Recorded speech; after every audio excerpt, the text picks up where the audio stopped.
Hello chess family, it's me National Master Jesse James and it's time for another instructive chess miniature.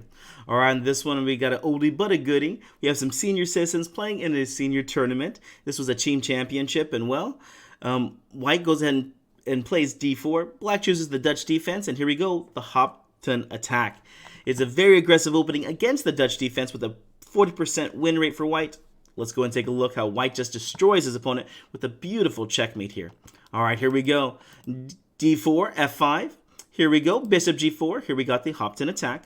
Whole idea being that we're controlling this F6 square, and this is one of the bases of the opening for Black, right? The knight goes to F6, and we're going to try to control E4 square.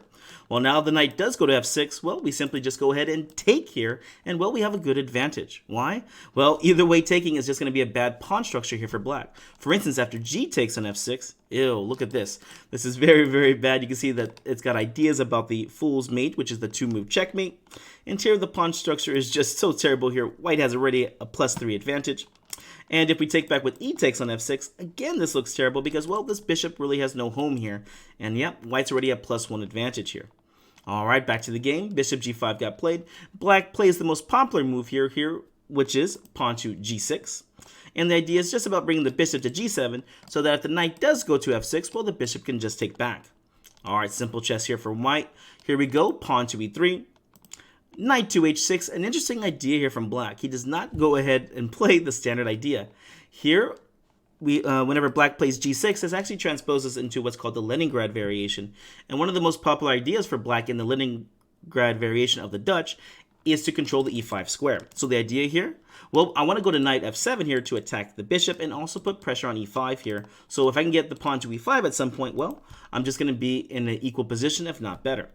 All right, I like the way that White plays this position, pawn to H4, a very popular thematic attack against this whole Leningrad variation or in the Hopton attack in general, just to go ahead and play pawn H5 and, well, let's open up the H file and just attack our opponent. Black goes ahead and plays knight to F7.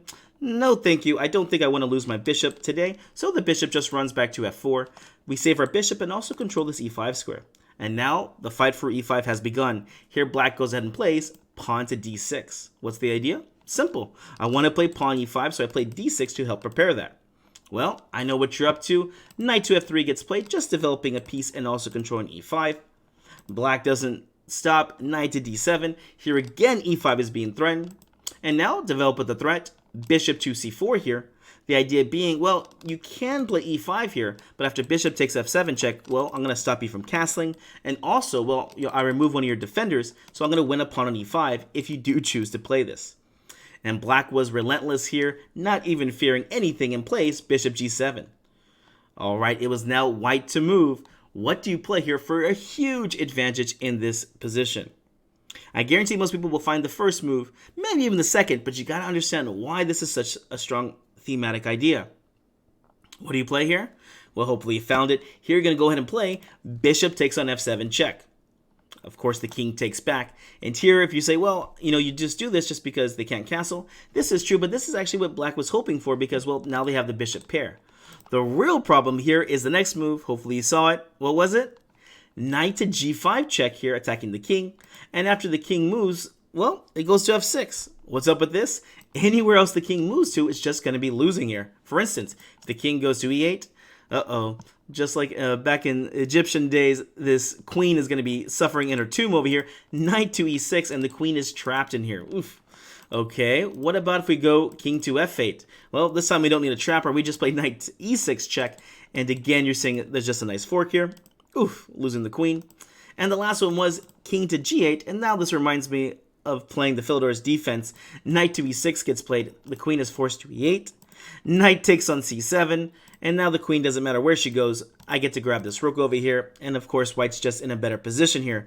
The king is uncastled. We've won the exchange, and the knight will probably even be able to escape over here, so we're just going to be up an extra piece. Oof. All right, so that's why in the game, Black had no choice but to play king to F6 running forward here. And now, well, let's develop with the threat. What do you play? Simple chess. Knight to C3 here, threatening a checkmate in one. Do you see it? Knight to d5 is actually checkmate in 1 here. Oof, that's when you know things are going bad, whenever, your king's in the center of the board, and any simple developing move for white on their own side of the board is threatening checkmate. Yeah, something definitely went bad in this situation. All right, black went ahead and played pawn c6, covering the d5 square. Makes sense. Queen f3, developing with a threat. Do you see it? If you don't worry, we're going to be getting there very shortly. And here, black gets too aggressive and plays pawn to e5 here, saying, I'm just going to kick your bishop away, and I'm just going to have a good position here. I have the bishop pair. I don't see any forced wins.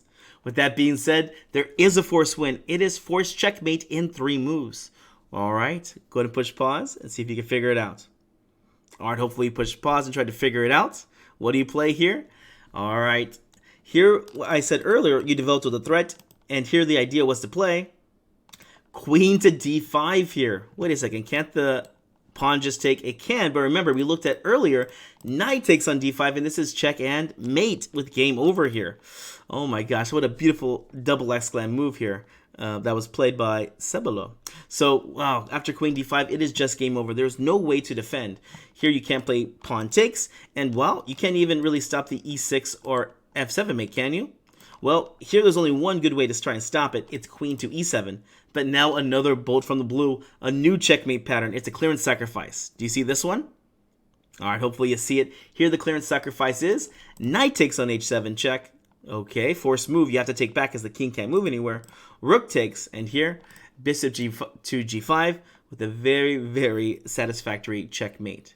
All right, guys, hope you enjoyed this game. We'll see you in the next one.